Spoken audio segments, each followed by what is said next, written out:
नमस्कार मित्रांनो, मी तुमचा मित्र वीरेंद्र मोहिते पाटील आणि तुमचं स्वागत आहे आपल्या मिस्टर टक्स या चॅनलवर.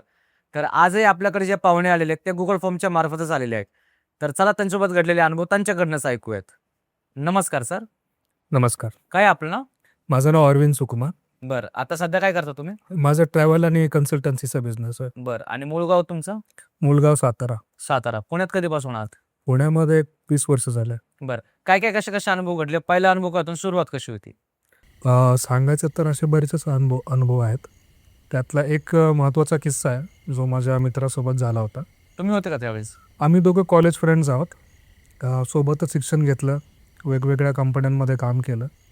पण काही अनुभव असे असतात की ते फक्त काही क्लोज मित्रासमोरच आपण सांगू शकतो. बरोबर. असाच एक माझा मित्र होता, वैभव. त्याचं आडनाव मी सांगणार नाही आता, कारण की बरेचसे कॉम्प्लिकेशन्स आहेत आणि तो आता बऱ्याच चांगल्या जागी काम करतो. तर त्याच्यासोबत घडलेला किस्सा आहे. निश्चितच तुम्हाला तो एक वेगळ्या प्रकारे सांगणार आहे मी आणि तो आवडेल तुम्हाला. मिस्ट्री टॉक्सबद्दल बरंचसं काय ऐकलं होतं. हो. तर आज ती संधी आली आहे. तर म्हटलं मी कॉन्टॅक्ट केला तर सर म्हटले या, आज वेळ आहे तर आपण थोडीशी चर्चा करूया त्याच्यावरती. त्यासाठी चालू होतं. वैभव आणि मी बऱ्याच वर्ष आम्ही एकत्र होतो. कॉलेजच्या जीवनामध्ये सुद्धा आम्ही एकत्र होतो. नंतर जॉब लागला पण आमचं की वेगवेगळ्या कंपन्यांमध्ये लागला. तो वेगळ्या कंपनीमध्ये, मी वेगळ्या कंपनीमध्ये. पण जेव्हा आम्हाला वेळ भेटत असे, शनिवार रविवार जेव्हा सुट्टी भेटत असे तेव्हा आम्ही भेटत असे. सुरुवातीचा काळ थोडासा असाच गेला. मैत्री होती, शिक्षण झालं, काही कंपन्यांमध्ये एकत्र इंटरव्ह्यूसाठी गेलो. तो वेगळीकडे सिलेक्ट झाला, मी वेगळीकडे सिलेक्ट झालो.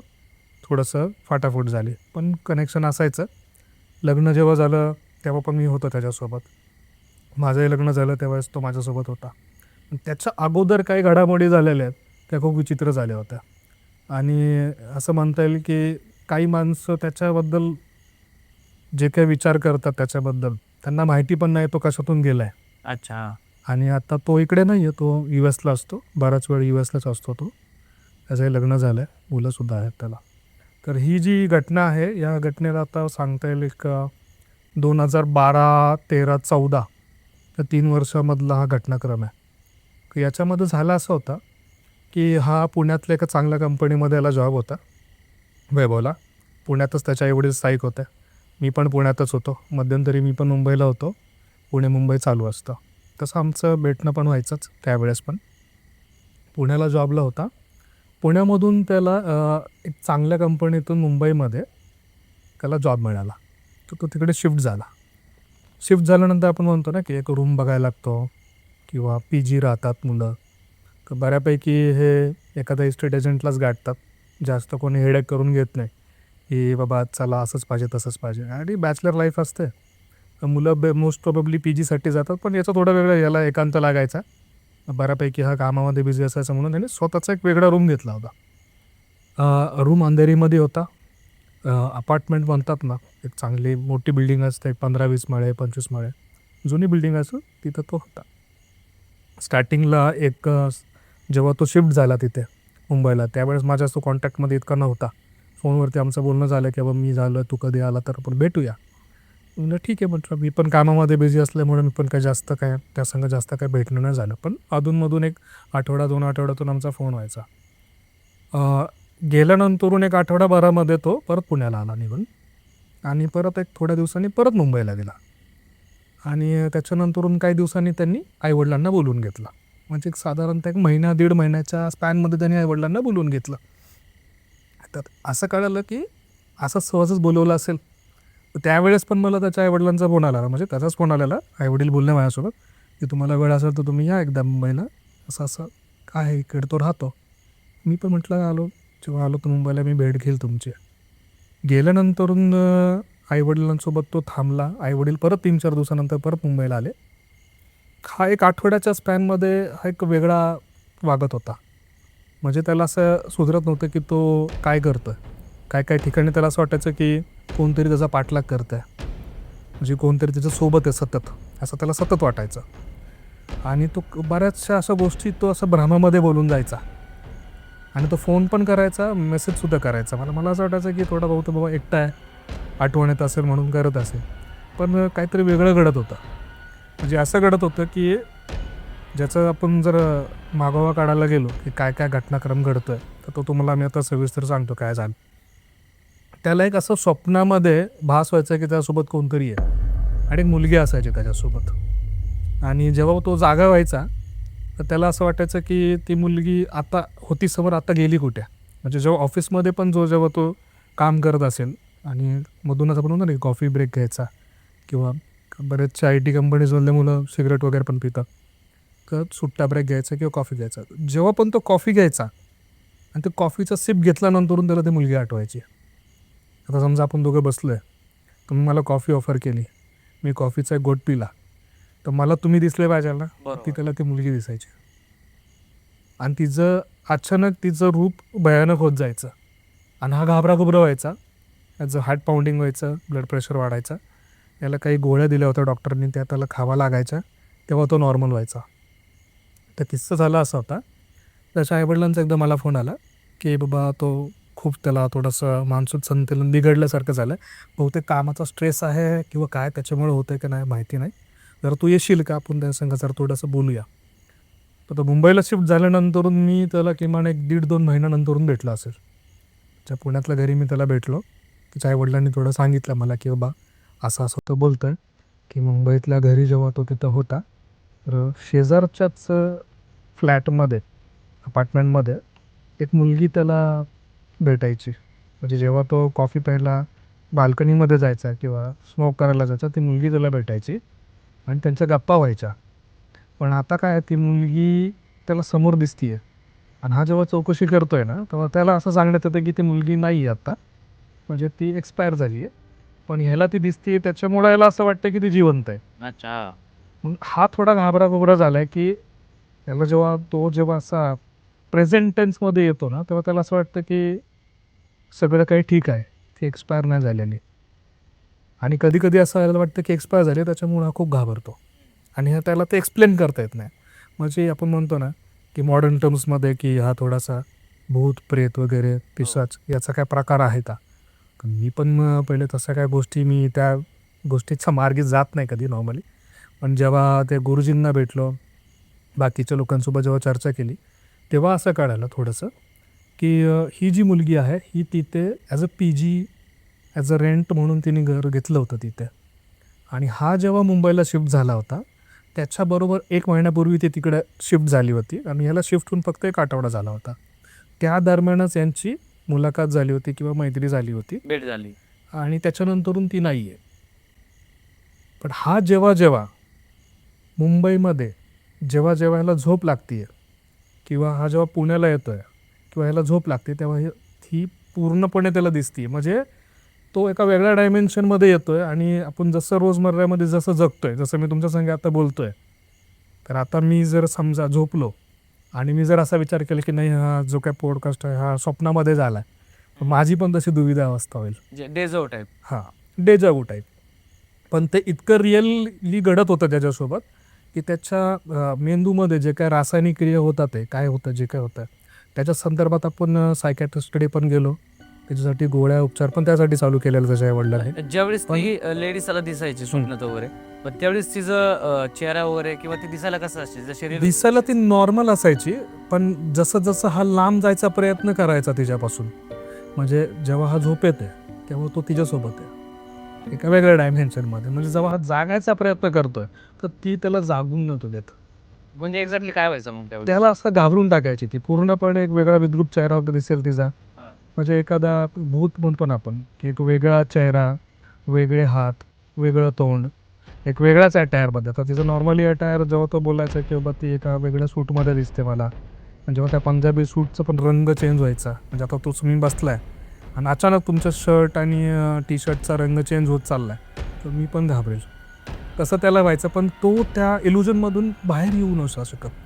त्याला कोणीतरी एक हेल्पिंग हँड लागायचं. तेव्हा तो जेव्हा जागा होईल आणि त्याला अशी भीती वाटायची की जर मी परत झोपलो, मी परत तिच्याकडे जाईल. हे भीती निर्माण झाली होती आणि त्याच्यामुळं त्याच्या कामावरती इम्पॅक्ट झाला होता. त्याला नीट झोप येत नव्हती. त्याचे कोणी मित्रमंडळी ह्या समज कोणासोबत जात नव्हता. म्हणजे कुठे हॉटेलमध्ये जरी गेला, जेवायला जरी गेला आणि त्याला असं थोडं जरी असं वाटलं की बाबा मी त्या मुलीचा विचार करतोय, तर ती त्याला समोर दिसत होती. म्हणजे जसं आपण एक मूवी पाहिला होता बघा, मुन्ना भाई MBBS, त्याच्यामध्ये त्या गांधीजी कसं दिसायचे तेव्हा, पण ते गांधीजी घाबरत नव्हते ना त्याला, याला घाबरत होते. म्हणजे अशी घाबरायची की अचानक जेव्हा हा झोपलाय त्याच्या पूर्ण छातीवर येऊन बसलेली आहे, की ह्याला असं उठवतीये, चल माझ्यासोबत गप्पा मार, काय झोपून राहिलाय. आणि जेव्हा हा गप्पा मारतोय हिंडून येतं कुठंतरी, पण हा झोपलेला आहे तेव्हा, त्याला ते कळत नाही. म्हणजे एकदा तर असं, एक दोनदा तर त्यांनी मला असं सांगितलं की असं झालं की हा घाबरून पुण्याची कंपनी आणि सोडली, मुंबईची कंपनी आणि सोडली. मुंबईची जी ब्रांच आहे ती सेम ब्रांच दिल्लीला पण होती. हा दिल्लीसाठी याने शिफ्ट, तिथं मला शिफ्ट कर म्हणून त्यांनी त्याच्या मॅनेजरला, त्याच्या बॉसला त्यांनी एक रिक्वेस्ट लेटर पाठवलं आणि लवकरात लवकर मला तिथून, तिथलं सेमच वर्क प्रोफाईल आहे, मला तिथं द्या तुम्ही काम. तर तेव्हा जेव्हा त्यांनी हे सगळं केलं, ईमेल पाठवला, म्हणजे समजा त्यांनी ईमेल पाठवला 10 तारखेला, ठीक आहे. पण जेव्हा हा ओपन करतोय आणि बघतोय तर तो ईमेल गायब दिसतोय, डेट गायब दिसतीये. अरे बापरे. असा सगळा प्रकार त्यांनी ते सगळं त्याच्यासोबत झाला. आणि हे सगळं डिस्कशन तो माझ्यासोबत करायचा फोनवरती, सायकॅट्रिस्टसोबत पण केलं. तर जेव्हा मी लॅपटॉप चेक केला त्यावेळेस पण आम्ही चेक केलं की बाबा ह्याच्या आउटबॉक्समध्ये तर एक पण मेल नाही आहे त्या दिवशीचा, पण हा म्हणतो की मी 10 तारखेला पाठवतो. म्हणजे तो त्या डिल्युजन माइंडसेटमध्ये जगत होता. म्हणजे तुम्ही विचार करा की तुम्ही रोज घराबाहेर निघताय, तुमच्या घरी तुम्ही तुमच्या नातेवाईकांना भेटता किंवा आईवडिलांना भेटता, मित्रांना भेटताय, आणि तुम्ही काही गोष्टी केलेल्या आहेत पण त्या मुळात तुम्ही केलेलंच नाही. म्हणजे याचं कसं व्हायचं की हा जो काय गोष्टी करायचा याच्यापुरता मर्यादित राहत होत्या, पण ह्या बाहेरच्या जगाशी याचा संपर्क तुटायचा. अच्छा. आणि हा 2-2, 3-3 दिवस घरामध्येच असायचा. आणि याला असं वाटायचं की मी काम करतोय, मी जेवतोय, आणि खूप अशक्त झाला होता. वजन उतरलं होतं, हेमोग्लोबिन लेवल कमी झाली होती याची, व्हाईट ब्लड काउंट, तो पण सेल काउंट कमी झाला होता. अशा बऱ्याचशा गोष्टी त्याला झाल्या होत्या. त्याच्यामुळं याचे आईवडील खूप असे याची काळजी करत होते की आता काय होईल पुढं मुलाचं, कारण की आता तर याचं लग्न ठरवायचं चाललं आहे. मग आम्ही थोडं विचार केला की हे याला कधीपासून होतं, असं काय झालं नक्की, नाही का. का असं सांगण्यात आलं आम्हाला की बाबा हा मुंबईला गेला होता, आता सगळं जॉबचं वगैरे पण चांगलं चाललं आहे. आईवडिलांचं म्हणणं होतं की आता तुम्ही आता मुली पाहायला चालू कर, म्हणजे तुला एक थोडासा स्पॅन जाईल, त्याच्यामधून कोण आवडेल मग आपण लग्नाची योग्य वेळ आली तर आपण तुझं लग्न लावून देऊ. तर हा पण पहिले नाही म्हटला, नंतर म्हणला ठीक आहे आता मी मुंबईला पण मी एकटाच आहे, काय हरकत नाही. ते जेव्हा याने होकार दिला, ज्या दिवशी याने होकार दिला त्या दिवसापासून याला जास्त त्रास सुरू झाला. अच्छा. आणि ह्या गोष्टी आम्हाला कधी कळाल्या जेव्हा आम्ही एक तांत्रिक आहेत, एक स्वामीजी आहेत, त्यांच्या घरचेच आहेत कोणीतरी, त्यांच्या गावाकडचे, त्यांनी असं सांगितलं की जेव्हा त्यांनी ते सगळं पाहिलं, कारण की काय काय विधी त्यांनी केल्या त्यांच्या घरी, पुण्यातल्या, त्या मुंबईच्या त्या घरी पण केल्या, आणि त्यांचं जे काय कुलदैवत आहे तिथे पण त्याला घेऊन गेले होते. त्याच्यामध्ये असं दिसलं की ही जी मुलगी आहे ही मुलगी याच्या प्रेमात पडलेली आहे. अच्छा. आणि ती मुलगी जगात नाही आहे हे बाकी सगळ्यांना माहिती आहे, पण याला ते ऍक्सेप्ट कन्फर्म होत नाही की ती नाही आहे, आणि ती याला ती दिसतीये. म्हणजे हा तिला असं सेन्स करू शकत होता, कॉफी पितोय हा बनवून देतोय किंवा ती याला बनवून देते, अशा सगळ्या गोष्टी घडतात आहे. आणि जेव्हा हे भेटतात त्या डिल्युजन सेटमध्ये, हा जेव्हा बाहेर निघायचा प्रयत्न करतोय ना तेव्हा ती त्याला त्रास देत होती. अच्छा. आणि त्याचं स्मोकिंगचं प्रमाण वाढलं होतं, त्याच्यामुळे त्याचा कफ आणि त्याचा खोकला वाढला होता, कधी कधी रक्त पडत होतं.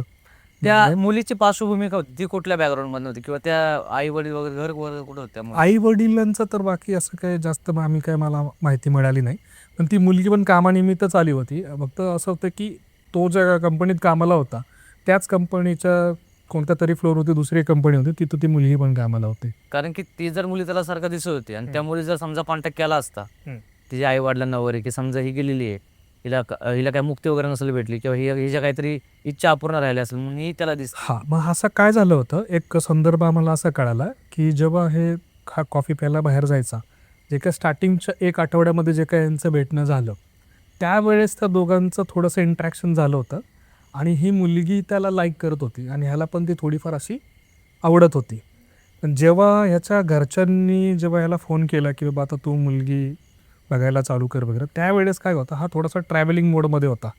म्हणजे हा कधी कंपनीनिमित्त पुण्याला, हैदराबादला, बँगलोरला असा तो ट्रॅव्हल करत होता. त्या दरम्यान पण हा त्या मुलीसोबत बोलत होता फोनवरती. पण आता विषय असा होता की ज्या वेळेस हा पूर्ण तो सर्कल घेऊन ट्रॅव्हल करत करत परत मुंबई आणि परत पुण्याला आला. पुण्यावरून मुंबईला जेव्हा आला त्यावेळेस ह्या मुलगी एक्सपायर झाली होती. आणि बाकीच्या लोकांना त्या सोसायटीमध्ये माहिती आहे, पण याला ते एक वेगळा माइंडसेटमध्ये ती त्याला दिसत होती. आणि हा प्रकार पूर्ण महिना 1.5 महिना चालला होता. त्याच्यामुळे यांनी त्याच्या आईवडिलांना बोलवून घेतलं होतं. आणि त्यावेळेस तर 1.5 महिन्याच्या स्पॅनमध्ये मी पण गेलो होतो मुंबईला तेव्हा भेटायला. पण तेव्हा असं कळालं की जेव्हा ते सगळं बघितलं तर ही मुलगी त्याला कनेक्ट झाली होती. म्हणजे त्या मुलीला हे जे काय डायमेन्शन आहे, जे काय आपल्या माणसांचं मनुष्यांचं जे काय डायमेन्शन आहे पृथ्वीतलात, तिला सोडायचं नव्हतं ते. तर ती त्या दोन्ही डायमेन्शनमध्ये अडकली होती. तर सायकॅट्रिस्ट जे असतात त्यांनी पण एक थोडंसं आम्हाला एक थोडंसं एक्सप्लेनेशन दिलं. देर आर लाईक फर्स्ट डिमेन्शन, 2 डिमेन्शन, 3 डिमेन्शन, 4 डिमेन्शन, 5 डिमेन्शन पण आहे, 6 पण आहे, 7 पण आहे, 8 आणि 9 डिमेन्शन्सपर्यंत आहे. आपण फक्त काय करतो, आपण 4 डिमेन्शनल जगामध्ये जगतोय आणि त्याच्यामुळे आपण वेगवेगळ्या वस्तूंना पाहू शकतो. आता मी तुमच्या मागे काय आहे ते मी पाहू नाही शकत, ते 5 डिमेन्शन आहे. पण तुमच्या पायाखाली काय आहे ते मी आता पाहू नाही शकत. या सोफ्याच्या खाली काय ते मी नाही पाहू शकत, ते 6 डिमेन्शन आहे. तसं 7th, 8th, 9th डिमेन्शन आहे. त्याच्यामध्ये काय होतं, काही आत्मे त्या डिमेन्शनमध्ये फसतात आणि त्यामुळे ते तिकडे असतात. तेव्हा तुम्ही त्या डिमेन्शनमध्ये जरा गेलात, बॅड लक म्हणा तुमचा किंवा काही वेगळ्या अनुषंगाने, तर त्या लोकांची जी काय सृष्टी आहे ते तुम्हाला दिसावी लागते. अच्छा. ते दिसायला लागतं असं त्यांनी एक्सप्लेनेशन दिलं. पण ठीक आहे, ते एक तुमचा एक म्हणतात ना पर्स्पेक्टिव्ह आहे किंवा काही गोळ्या औषधांनी ते बरं होऊ शकतं. कारण की एक नॉर्मल जीवन जगताना आपण जर म्हटलं की मला तुमच्या मागं दिसायला लागलं तर तुम्ही म्हणता तुम्ही वेळ द्यायला भावता. बरोबर. आणि तसं ते त्याच्यासोबत होत होतं. पण आता जेव्हा तुम्ही कॉर्पोरेट लाईफमध्ये काम करता तर तुम्ही असं बाहेर प्रत्येकासंगत तर नाही बोलू शकत. त्याच्यामुळे तो अत्यंत असा वेगळ्या स्ट्रेसमध्ये गेला होता आणि खूप डिप्रेशनमध्ये सुद्धा गेला होता. म्हणजे त्याला कोणासंग पण तो एक्सप्लेन करायला जात होता, तो कोणच त्याचं ऐकून घेत नव्हता. मीच एक व्यक्ती असं होतं की मला माहिती होतं ह्याला काय होतं नक्की. बरोबर. मग त्या सगळ्या गोष्टी झाल्या. त्याच्या कुलदेवतेला गेल्यानंतरून त्यांनी काय काय बऱ्याचशा गोष्टी केल्या. त्याच्या आईवडिलांना फॉलो करायला सांगितलं, त्याला फॉलो करायला सांगितल्या. त्यांनी मग दिल्लीला शिफ्ट व्हायचं जेव्हा त्यांनी टाकलं होतं ते त्याचं पास झालं. आमच्या समोर आम्ही ईमेल टाईप करायला लावला जेणेकरून त्यालाही थोडंसं सॅटिस्फॅक्शन वाटावं. दिल्लीला शिफ्ट झाला. दिल्लीला शिफ्ट झाल्यानंतर 1.5 महिना काय झालं नाही. जेव्हा जेव्हा याचा लग्नाचा विषय निघाला ना, याला ते थोडंफार असं आपण म्हणतो ना झटके येतात, त्या टाईपमध्ये होतात. तर झटके कसे असायचे, अचानक हा उठायचा. उठल्यानंतर याला असं फील व्हायचं की माझ्या शेजारी ती मुलगी आहे. तो ब्रश करायला जायचा, मागं मुलगी दिसतीये. हा जेव्हा जेव्हा हसून बघेल ना त्याच्याकडं तेव्हा ती नॉर्मल चेहरा करते. आपण पण नाही का कधी कधी म्हणतो अरे काय माझ्यासमोरच सारखे सारखे येते, वैतागलो. चिडचिड जर यांनी केली तर तिचा चेहरा विद्रूप होत जायचा. म्हणजे अशा प्रकारे विद्रूप व्हायचा की एक भूत पिशाच कसं असेल त्या प्रकारे. मग हा थोडा घाबरायचा. मग ह्याने विचार केला की जर मी चिडचिड केली तरी मला अजून घाबरवणार, आपण थोडंसं नॉर्मल पेश राहू याच्यासोबत किंवा जरा चांगलं वागू याच्यासोबत. मग जसं जसं हा चांगला वागायचा तसं तसं ती नॉर्मल व्हायची. ह्याला पण तसं दिसत राहायचं. तर ह्याला दिसती, ह्याला आई वडील पण आहेत समोर, ते सगळं दिसतंय पण हा ऑफिसला नाही जाऊ शकत आहे म्हणून त्यांनी वर्क फ्रॉम होम घेतलं. मग जेव्हा तो टॉपिक क्लिअर व्हायचा मग ती विचारायचं की आपण लग्न कधी करणार आहोत. मग ह्याच्याकडे काय उत्तर नसायचं. मग तो म्हणायचा आता करू, नंतर करू. मग असंच ते काही स्पॅन गेल्यानंतरून जेव्हा एखादं अमावस्या पौर्णिमा जो काय कालावधी असतो त्यावेळेस काही तंत्रक्रिया, काही प्रकार त्याच्या आईवडिलांनी केले, यांनी केले आणि त्या गोष्टी थोड्या स्टॉप झाल्या. पण हा इतका घाबरला होता की यांनी नंतर निर्णय घेतला की मी भारतच सोडतो. म्हणून त्यांनी गुरुजींनाही कॉन्टॅक्ट केला त्यांच्या. तर गुरुजींनी असं सांगितलं की काय होतं, ही जी आत्मा आहे ठीक आहे, ते एका वेगळ्या डायमेन्शनला आहे आणि तिच्या पण काही लिमिट्स आहेत, काही बाउंड्रीज आहेत. त्या बाउंड्रीज ती क्रॉस करू नाही शकणार. पण त्याच्यासाठी तू ह्या क्रिया करू आणि तू जर त्या बाउंड्रीजच्या क्रॉस गेलास तर ती तुझ्यापर्यंत पोचू नाही शकत. म्हणून यांनी त्याच कंपनीमार्फत US बदली मागितली. अमेरिकेला बदली मागून तो तिकडे गेला. जाताना पण त्याला त्रास झाला. तिथं गेल्यानंतरून तो एक 15-20 दिवसामध्ये नॉर्मल झाला. एक चांगल्या आरोग्यामध्ये त्याचं परिवर्तन झालं. एक चांगल्या माइंडसेटमध्ये सुद्धा त्याचं परिवर्तन झालं. पण कधी कधी असं होतं की भास होतो की अचानक तिला तिचा चेहरा त्याला समोर दिसतो जेव्हा तो आरशासमोर जाईल किंवा सेल्फी काढताना म्हणा, असं त्याला भास होतो कधी कधी. पण ह्या गोष्टीला आता झाले तो ऑलमोस्ट एक 10 वर्ष होऊन गेले. बापरे. त्याच्या लग्नसुद्धा झालं त्याला मुलंसुद्धा झाली आणि त्या सगळ्या गोष्टी अजूनही तिथेच इंटॅक्ट आहेत. त्याचे जे गुरुजी आहेत त्याच्या गुरुजींसोबत तो कॉन्टॅक्टमध्ये आहे. गुरुजींसंग प्रत्येक वेळेस तो सल्ला घेत असतो की काय केलं पाहिजे, काय नाही केलं पाहिजे. आता आपण म्हणू शकेल की हा थोडासा अंधश्रद्धेचा पार्ट आहे, पण ज्यांनी ते भोगलं आहे ना, त्याच्या खरंच. घरच्यांनी ते भोगलं, तुम्ही पाहिला आहे. त्यांना ते कळतं. कारण की मी सुद्धा होतो, मी त्याची अवस्था पाहिली आहे. तो इतका घाबरायचा की मला असं हे व्हायचं की हा असं करतोय का, केलं थोडा मेंटल डिलीमा आहे की काय. पण जेव्हा आम्ही ते सगळे त्याचे रिपोर्ट्स चेक केले, त्याचा CT स्कॅन केला, बाकीच्या मेंदूचा स्कॅन केला, तेव्हा सगळ्या गोष्टी नॉर्मल निघल्या. असं नाही एकदा केल्या, पुण्यातल्या हॉस्पिटलमध्ये केले, मुंबईच्या हॉस्पिटलमध्ये केले, पण तेव्हा ते सगळं नॉर्मल निघले. तर असा तो किस्सा होता बरं. असा तो एकदम भयानक किस्सा होता. त्या मुलीचा थोडासा संदर्भ आम्ही नंतरून काढला, तर आम्हाला असं कळालं की ती मुलगी एका साऊथच्या कोणत्या भागातून येते, कर्नाटक किंवा आंध्र प्रदेश इथल्या एका छोट्याशा खेड्यातून ती आली होती आणि ती खूप महत्त्वाकांक्षी होती. आणि ती त्या कंपनीमध्ये जेव्हा आली तेव्हा ती जस्ट गाव सोडून आली होती, 1 महिनाच झाला होता तिला. असा सगळा तो प्रकार होता त्यांचा. बरं. मग त्यावेळेस तुमचा मित्र बाहेरच्या देशात गेल्यामुळे त्याचा तो प्रभाव कमी झाला. पण त्या ज्या मुलीने आत्महत्या केली तुम्ही म्हणला तसं, तर ती का केली, कशामुळे केली, काय माहीत पडलं का ते? थोडीशी माहिती आम्ही जमा केली, तिथं चौकशी केली थोडी त्यावेळेसच केली. तर अंधेरीमध्ये ते बिल्डिंग आहे, त्या अपार्टमेंटमध्ये ती राहत होती आणि जेव्हा हा तिथं गेला तेव्हा यांचं थोडंसं इंटरॅक्शन झाल्यामुळं ती त्याच्या प्रेमात पडली होती आणि तिने तिच्या घरी सांगितलेलं की मला एक मुलगा आवडतो, मी त्यासोबतच लग्न करेल. पण हा ट्रॅव्हलिंग मोडमध्ये होता, तेव्हा ट्रॅव्हलिंगवरती होता काय काय वेगळ्या वेगळ्या प्रोजेक्टसाठी. तेव्हा ही त्याला कन्व्हिन्स करत होती की आपण लग्न करायचं का, माझे घरचे नाही म्हणतात आहे. हा म्हटलं मी आल्यानंतर बोलतो. आणि काही कारणास्तव ह्याचा फोन काहीतरी त्यावेळेस आउट ऑफ रेंज गेला, काहीतरी गेला आणि त्यावेळेस त्या मुलीने तो तडकाफडकीचा निर्णय घेतला आणि तिने सुसाईड केलं त्याच रूममध्ये. बापरे. असा तो सगळा प्रकार झाला होता. आणि हा जेव्हा ऑनलाईन आला आहे, म्हणजे हा जसा मोबाईल जेव्हा रेंजमध्ये आला तेव्हा पण ही मुलगी त्याच्यासंग बोलती, अरे बाप. पण ही तेव्हा एक्सपायर झालेली होती. असा सगळा पण हे प्रकार कधी झालेला. कळलं की ती एक्सपर्ट होऊन सुद्धा बोलत होती? हे जेव्हा आम्ही गेलो तिथे, कारण की हा तर त्या डिल्युजनमध्येच होता ना, याला काय माहितीच नाही की ती गेली काय वगैरे. हो. असं सगळं ते झालेलं होतं. बरं. आणि त्या गुरुजनमार्फत मग त्या बाकीच्या गोष्टी त्यांनी केल्या. पण तिची जी काही शांती राहते, जो काय प्रकार राहतो तो सगळा केला. आता बऱ्यापैकी तो त्या ह्याच्यातून बाहेर आला. पण आता कधी पण तो आम्ही जर थोडा जरी विषय काढला, तो टॉपिक काढला, तर तो अजूनही थोडासा घाबरा होतो, तो थोडा डिस्टर्ब होतो. बरं. ज्यावेळेस ते आउट ऑफ कंट्रीमध्ये गेले त्याच्या आधी तो काय प्रभाव कमी नव्हता झाला, बरोबर? हो, तो प्रभाव कमी नव्हता झाला, पण असं म्हणता येईल की एक बऱ्यापैकी एक वेगळ्या स्थितीमध्ये त्याचं प्रमाण असं थोडं थोडं कमी झालं होतं. तो प्रभाव सगळ्यात जास्त कमी कधी झाला त्यांच्यासोबत? जेव्हा त्यांनी तो सगळा विधी केला, त्याच्या आईवडिलांनी गावी जाऊन वगैरे सगळं काही त्यावेळेस तो कमी झाला. कमी झालं. बरं. तर मित्रांनो, हा होता सरांचा अनुभव आणि या अनुभवातून आपलं खूप काही नवीन गोष्टी शिकायला भेटलेल्या आहेत.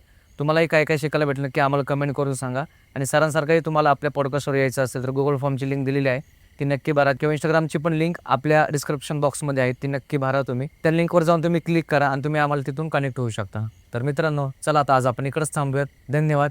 जय हिंद, जय महाराष्ट्र.